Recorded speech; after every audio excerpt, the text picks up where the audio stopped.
The third day dawned with news that made everyone's worst fears seem optimistic by comparison. David arrived at the palace's command center to find controlled chaos masquerading as organized crisis management. 17 hegemony battle groups have been confirmed moving toward our outer colonies. High Chancellor Kethvar was reporting to an emergency council session. Intelligence suggests they're coordinating with separatist factions in 4-star systems.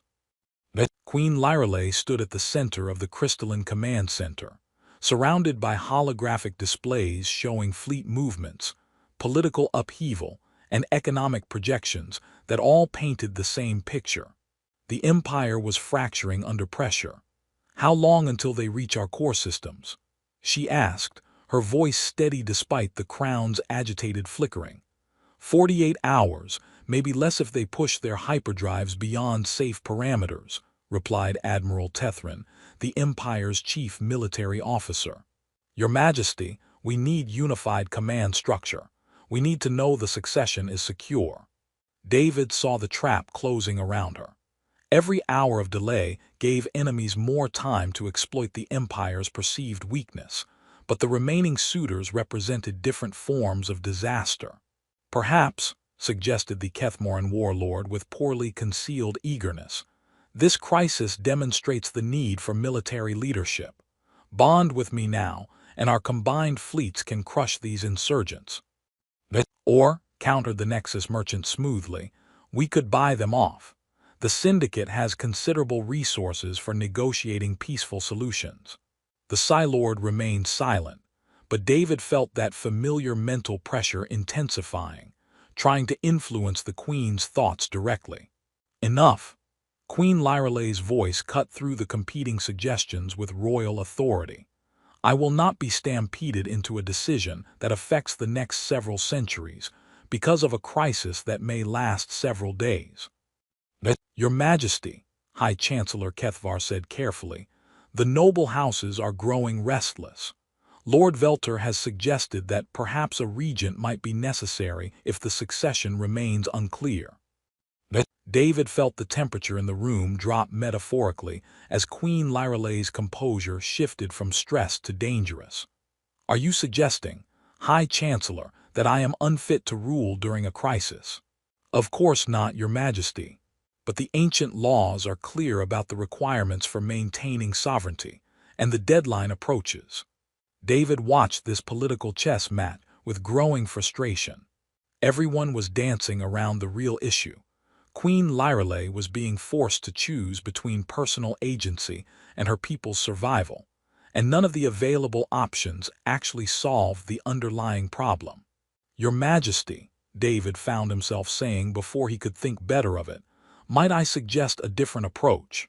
The entire command center turned to stare at the human, who had just interrupted a high-level military briefing. High Chancellor Kethvar looked scandalized, the suitors appeared offended, and Queen Lyrelay looked intrigued. "Captain Hayes," she said formally, "you have insight into this situation." "I have insight into human military doctrine, which suggests that when facing multiple simultaneous threats, you prioritize based on which problems you can actually solve." David stepped forward, his diplomatic training warring with his growing conviction that someone needed to speak honestly. "The external military threat is real but manageable with your existing fleet strength. The internal political crisis exists only because of an arbitrary deadline, and the succession question could be resolved immediately if we stop limiting options based on outdated assumptions." "Elaborate," Queen Lyrelay said, and David caught something in her tone that hadn't been there before: hope. "The sovereignty mandate requires a bonded consort, but does it specify that consort's species, political status, or military rank?" Silence fell over the command center as everyone processed the implications of his question. "You're suggesting," High Chancellor Kethvar said slowly, "that Her Majesty could bond with anyone." "I'm suggesting that ancient laws written when your people barely knew other species existed might not have anticipated the current political situation," David replied. What if the solution isn't choosing between these three options, but finding a fourth option that actually serves the law's original purpose? The Kethmoran warlord snarled something untranslatable. The Nexus merchant's cybernetic implants flashed warning colors, and the Psi-Lord's mental pressure intensified to painful levels. "This is preposterous," the warlord declared. "The Queen requires a worthy mate, not some random selection from inferior species." Inferior? David's diplomatic composure finally cracked. "My species just offered a practical solution to a problem that stumped your superior civilizations for weeks. Maybe the issue isn't finding someone worthy of the Queen. Maybe it's finding someone who sees her as worthy of genuine partnership." Queen Lyrale's crown blazed with sudden brilliance, and David felt rather than saw her emotional response to his words. "An interesting perspective, Captain Hayes," she said, her voice carrying new authority. "Perhaps we should continue this discussion in private council." "Your Majesty," High Chancellor Kethvar protested, "there isn't time for lengthy deliberation. The deadline." "The deadline is tomorrow at sunset," she interrupted, "which gives us exactly enough time to explore all available options, rather than rushing into the first politically convenient solution." She turned to address the three suitors. "Honored delegates, I request your patience for a few more hours while I consider the full scope of this decision." As the command center began to clear, David found himself once again following Queen Lyrale through the palace corridors. But this time she was leading him somewhere new, a private chamber that somehow felt more personal than the formal Harmony Gardens. "Captain Hayes," she said once they were alone, "I need to ask you a direct question, and I need an honest answer." "Of course, Your Majesty. When you suggested exploring alternative options, were you speaking theoretically, or were you volunteering?" David felt his heart rate spike as he realized the conversation had reached the point he'd been unconsciously working toward since arriving at Zethkara. "I was volunteering, Your Majesty, if you'll have me." She studied his face with the intensity of someone who'd spent a century learning to read people's true intentions. "Why? You barely know me. You'd be giving up your military career and your life on Earth, and you'd be binding yourself to someone whose political situation could get you killed."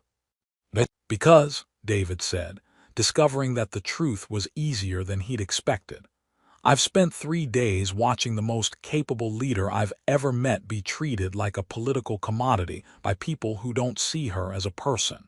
Because I've seen how you care about your people even when it costs you personally. And because someone who rules 12-star systems with wisdom and compassion deserves a partner who chose her for herself, not her crown." Queen Lyrale was quiet for a long moment, her expression unreadable. Finally, she asked, "What do you know about Valdorian bonding ceremonies?" "Nothing, beyond the fact that they apparently involve some form of permanent commitment. They involve harmonizing life energies through crystalline resonance chambers. The process creates a psychic bond that allows partners to share emotional states and support each other through mental connection. It's..." She paused, looking almost shy. "It's the most intimate thing our species can do with another being. And you're willing to share that with someone you've known for 3 days." "I'm willing to share that with someone who sees me as Lyrale rather than just Queen Lyrale," she replied. "Someone who offered to help rather than trying to take advantage. Someone whose people value individual choice and personal freedom, qualities I've admired from afar but never been able to experience." David felt something settle into place in his chest, a sense of rightness that had nothing to do with diplomatic protocol or political advantage. "Then yes, Your Majesty, if you'll have me, I'm volunteering." Her smile transformed her entire face, making her look younger and more hopeful than he'd yet seen her. "In that case, Captain Hayes, I think you should start calling me Lyrale. We have a bonding ceremony to plan, an empire to save, and a very confused court to convince that sometimes the most unconventional choice is the right one." Outside the chamber, alarms continued to sound as enemy fleets approached the Empire's borders. But for the first time since arriving at Zethkara, David felt like they might actually have a solution that didn't require anyone to sacrifice their fundamental principles. "Just one question," he said as they began planning what would either be the most romantic gesture in galactic history or the most diplomatically disastrous decision either of their species had ever made. "What's that?" "How exactly do we explain this to both our governments?" Lyralay's laugh was pure music. Very carefully, and with a great deal of emphasis on the successful preservation of interspecies alliance stability. The bonding ceremony took place at sunset, exactly as the ancient laws required, but nothing else about it followed traditional expectations. Instead of the usual grand spectacle designed to display political alliance, Queen Lyralay had chosen an intimate gathering in the palace's central harmony chamber, a space where crystalline resonance could create the strongest possible connection between bonding partners. David stood in the chamber's center, wearing ceremonial robes that had been hastily modified to accommodate human physiology, trying not to think about the fact that representatives from a dozen star systems were watching him prepare to marry one of the galaxy's most powerful rulers. "Nervous?" asked Zarath, who had been assigned as his cultural advisor for the ceremony. "Terrified," David admitted honestly. "I'm about to psychically bond with someone I've known for 4 days, while enemy fleets approach her borders, and after essentially proposing marriage as a diplomatic solution to a succession crisis. This either works out spectacularly well, or becomes the most embarrassing interspecies incident in recorded history." "Both outcomes remain possible," Zarath said cheerfully. "Though I should mention that the Queen's emotional resonance readings have been consistently positive since she accepted your proposal. That's a good sign." Queen Lyralay entered the chamber in traditional bonding robes that seemed to be woven from crystallized starlight, accompanied by High Chancellor Kethvar and the other members of her council. The 3 rejected suitors had been diplomatically invited to witness the ceremony, though their expressions suggested they considered this an elaborate insult rather than an honor. "Citizens of the Valdorian Empire," High Chancellor Kethvar announced, his voice carrying through both the chamber and the empire-wide communication system. "We gather to witness the bonding of Queen Lyralay with Captain David Hayes of Earth, in accordance with the sovereignty mandate and the ancient laws of our people." David felt the weight of history settling around him as he stepped forward to meet Lyralay at the chamber's ceremonial center. The crystalline walls began resonating with harmonics that seemed to come from everywhere and nowhere, responding to their proximity and emotional states. "David Hayes," Lyralay said, her voice formal but warm, "do you freely choose to bind your life essence with mine, to share in the governance of this empire, and to support our people's welfare above your own interests?" "I do," David replied, and the crystals sang in response to his conviction. "Do you understand that this bond will connect our minds and hearts in ways that cannot be undone, and that you will experience my thoughts and emotions as clearly as your own?" "I understand, and I choose this connection willingly." Lyralay's smile could have powered the entire city. "Then let us begin the harmonic synchronization." What followed was unlike anything David had imagined possible. As they placed their hands together within the crystal resonance field, he felt his consciousness expand beyond the boundaries of his individual mind. Lyralay's thoughts and feelings flowed into his awareness, her century of loneliness, her dedication to her people, her fears about the approaching crisis, and underneath it all, a growing warmth directed specifically at him. Through their connection, he felt her experiencing his own emotional state, his genuine care for her well-being, his respect for her strength and wisdom, his determination to support her regardless of personal cost, and his amazement at finding someone who shared his values of service and compassion. "The bonding is successful," High Chancellor Kethvar announced as the crystal chamber blazed with harmonized light. "Long live Queen Lyralay and her consort." The formal celebration that followed felt almost anticlimactic, compared to the intensity of their mental connection. David found himself navigating conversations with alien dignitaries, while simultaneously experiencing Lyralay's diplomatic thoughts, creating a surreal double awareness that somehow felt completely natural. "Your Majesty," Admiral Tethrin approached during a brief lull in the ceremony, "we've received updated intelligence on the hegemony fleet movements. They're holding position at the border, apparently waiting to see how this situation develops. They're testing whether the bonding actually stabilized the Empire," David said, then paused as he realized he'd spoken with information that had come through his connection with Lyralay rather than his own knowledge. "Exactly," Lyralay confirmed, "which means our first act as bonded partners should be a clear demonstration that the Empire is stronger than ever." Within hours of the ceremony's conclusion, they were in the palace's war room coordinating a response that combined human tactical innovation with Valdorian strategic resources. David found that their mental link allowed for communication and planning at speeds that amazed even veteran military commanders.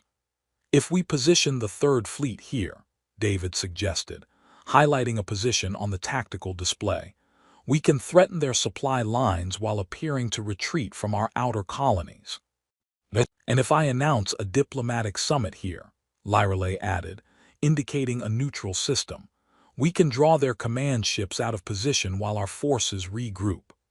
The strategy session continued through the night, with David contributing human military doctrine while accessing Lyralay's encyclopedic knowledge of galactic politics through their bond. By dawn, they had developed a response plan that successfully convinced the hegemony forces to withdraw, while strengthening the Empire's position with several previously neutral systems. "Not bad for your first day as consort," Zarath observed as reports of the successful operation filtered in. "Most bonded partners take weeks to achieve this level of coordination." "Most bonded partners probably know each other longer than 4 days before linking minds," David replied, though he found himself remarkably comfortable with the intimate mental connection. "Though I have to admit, this is definitely the most effective partnership I've ever been part of." "That's because," Lyralay said, appearing beside him with the silent grace their bond allowed her to achieve, "we were already emotionally compatible before the ceremony. The harmonic synchronization just formalized what was already developing between us." Through their connection, David felt her contentment and satisfaction, not just with the successful crisis resolution, but with having found someone who genuinely wanted to share the burdens of leadership rather than simply benefiting from its privileges.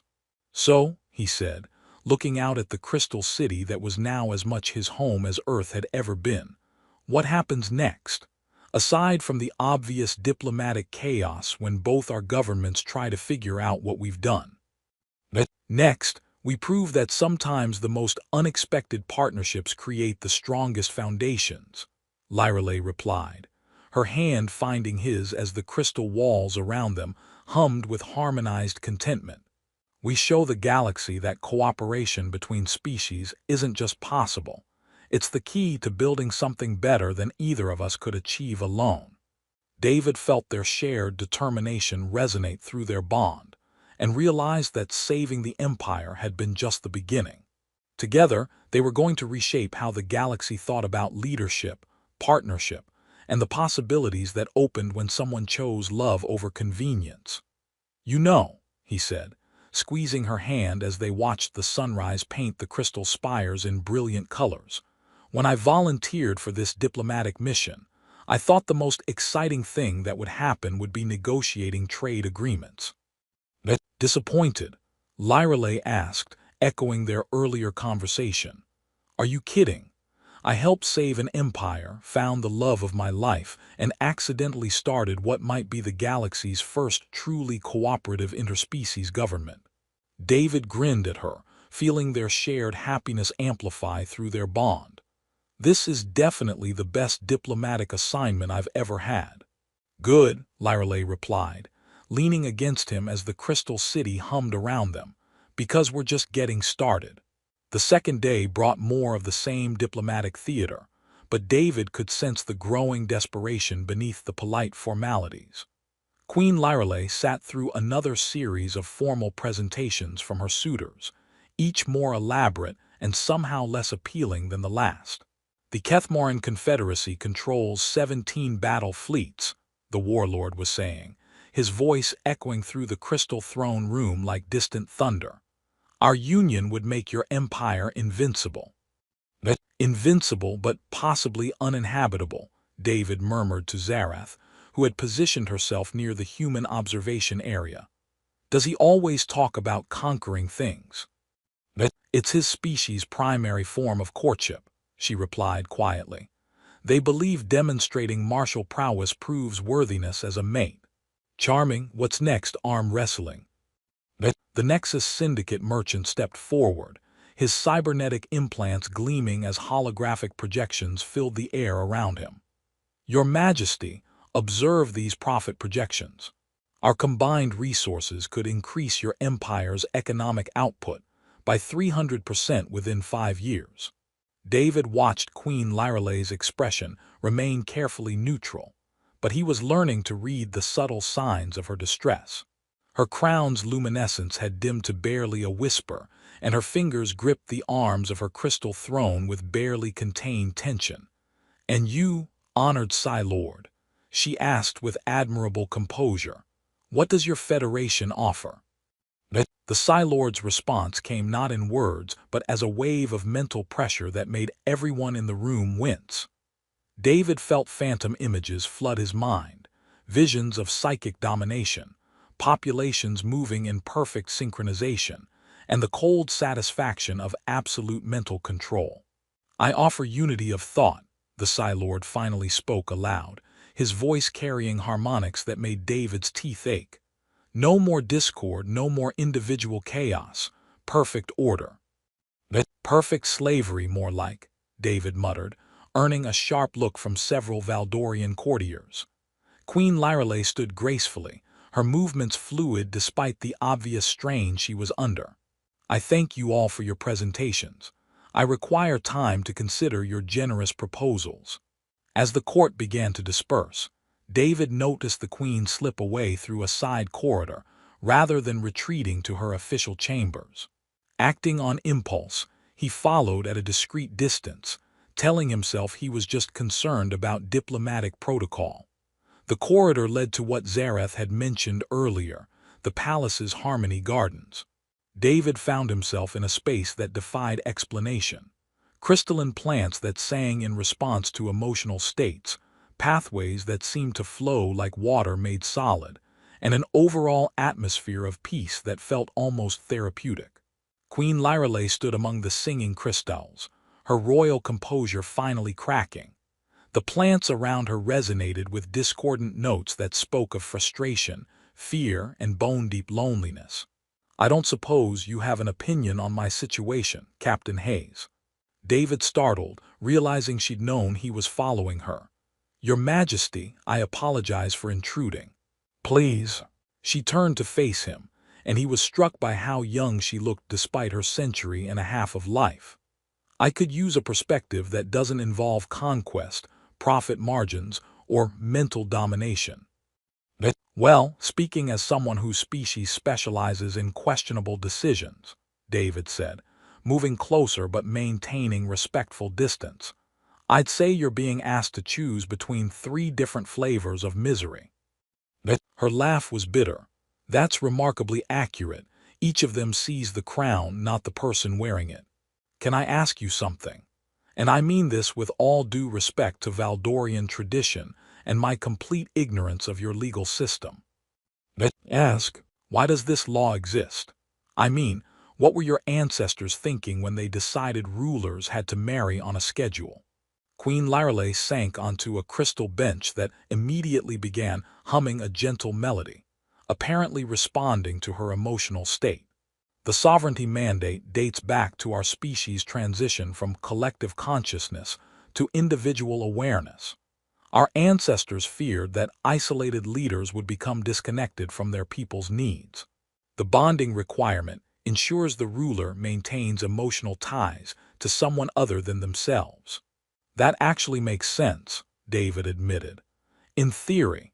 In practice, it seems like you're being forced to bond with someone who definitely doesn't represent your people's best interests. Exactly. The crystals around them shifted to warmer tones as her mood lightened slightly. I've studied your human concept of marriage for companionship and emotional fulfillment. It's fascinating and completely impractical for someone in my position. Is it though? David found himself asking. Impractical, I mean. What if the law was designed to ensure you had genuine partnership rather than just political alliance?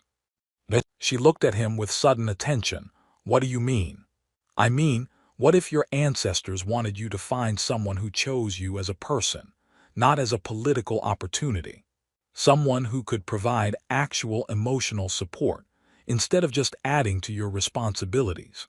The crystal plants around them began singing in harmonious patterns, responding to what David was beginning to recognize as hope in the Queen's emotional state. That's a beautiful idea, she said softly, but unrealistic given my circumstances. Who would choose a queen for herself rather than her power?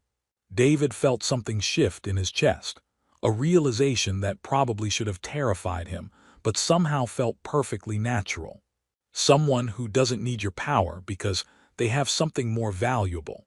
Which would be their own principles, their own reasons for caring about you and your people.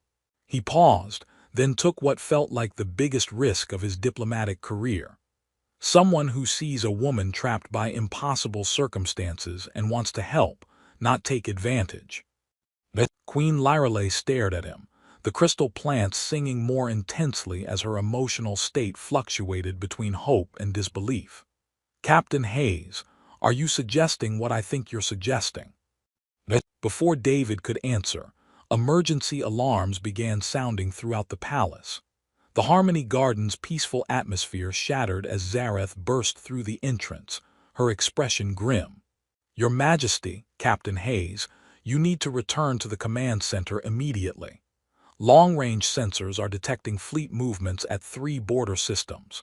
The hegemony forces are mobilizing. They're taking advantage of the perceived weakness, Queen Lyrelei said, her royal demeanor snapping back into place even as the crystal plants continued their agitated symphony. How much time do we have? David asked. Before they reach our core systems, maybe 2 days, less if they push their engines hard. Zareth looked directly at the Queen. Your Majesty, the noble houses are demanding an immediate decision. They say the Empire can't face external threats, while the succession remains uncertain. David watched Queen Lyrelei's face transform back into the mask of royal composure, but the crystal plants betrayed her true emotional state, fear, determination, and something that looked remarkably like resolve. Then perhaps, she said, looking directly at David, it's time to consider unconventional solutions to an impossible situation.